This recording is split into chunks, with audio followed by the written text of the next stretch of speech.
어머니 안에 있는 공자와 예수. 80이 넘은 어머니는 말복이라고 작은 병아리 18개를 사서 3시간씩 푹 고았다. 물론 인삼은 비싸니까 못 넣고 집에서 키운 대추나무에서 얻은 마른 대추와 찹쌀을 잘 씻어서 병아리 안에 넣고 샐러리와 생강을 넣어서 국물을 쫀득하게 맛있게 끓여 놓으셨다.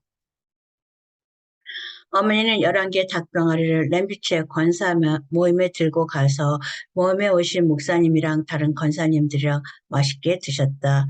다른 사람들이 맛있다고 인사하셔서 행복해 하셨다. 사실 어머니는 그 전주에 권사 모임에서 목사님이 점심 대접을 해준 것에 대해 일주일 내내 민망해하고 미안해 하셨다.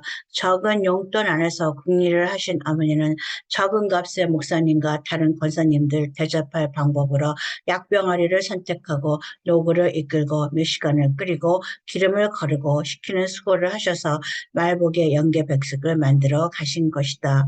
또 2개는 옆집 아저씨에게 알맞은 온도에 끓여서 주었다. 그 아저씨가 아침 일찍 어머니 화단에 뿌릴 흙을 갖다 주어서 감사의 마음을 닭병아리 2마리로 갚으셨다. 그 아저씨는 연계백숙이 무엇인지 말복이 무엇인지도 모르는 반쪽 미긴 반쪽 멕시칸이다. 그도 맛있게 먹었으리라. 어머니가 아는 방법으로 먹었는지 아닌지는 알 수 없지만. 문제는 남은 5마리의 연계백숙이다. 어머니는 가족을 위해 여분의 연계백숙을 말복을 위해 남겨두었지만 아무도 그 연계백숙에 손을 대지 않는 것이다. 나도 중복에는 연계백숙을 맛있게 먹었다. 그러나 감기 기운에 지쳐있는 내 몸에 쫀득한 국물은 새로운 힘을 주었다. 그러나 국물의 맛을 다 빼앗긴 병아리의 살은 그렇게 매력적이지 않았다. 아버지는 더 드시지 못한다. 여름에 열기에 지치니까 조금만 가식을 해도 설사를 하시고 밥만 찾으신다. 그런 아버지의 식성을 어머니는 이해하지 못하지만 나는 이해가 된다. 사람이 나이가 들면 어린이가 된다고. 아버지의 식성은 어린 시절 힘들고 배고파서 누구 밥이 더 많은가 하고 살폈던 어린 시절의 습관으로 무의식적으로 돌아갔다고 생각된다. 직장의 경무와 비즈니스 미팅으로 다른 나라의 많은 종류의 음식을 대하는 동생은 더욱더 복날의 연계백숙의 맛에 대해 무지다.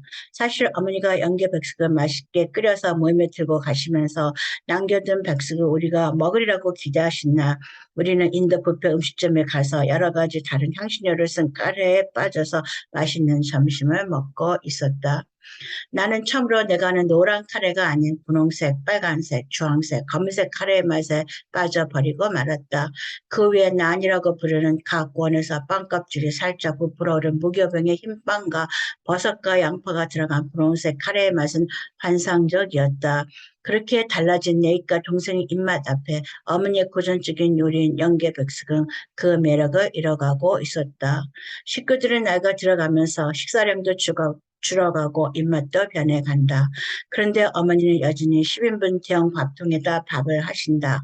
아직도 부부와 5명의 자녀, 7식구가 어머니가 음식에만 음주했던 시절의 기억만으로 살아가고 있는 것이다. 이제는 그런 어머니의 수고는 남아서 식은 찬밥과 작은 젖소에 널려진 반찬으로 남아있다. 어머니는 음식을 한 후 자녀들이 자신의 음식을 맛있게 먹어주는 기쁨을 점점 상실해 가면서 자신의 존재 이유도 상실해 간다. 자녀들은 어느새 자라서 자신의 입맛을 찾아가고 있다.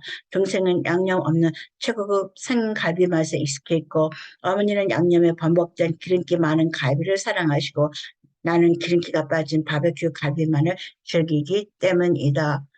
이제는 아무도 어머니의 음식으로 통일이 되지 않는다. 어머니는 여전히 지친 몸으로 자신의 방법으로 음식을 하고 계신다.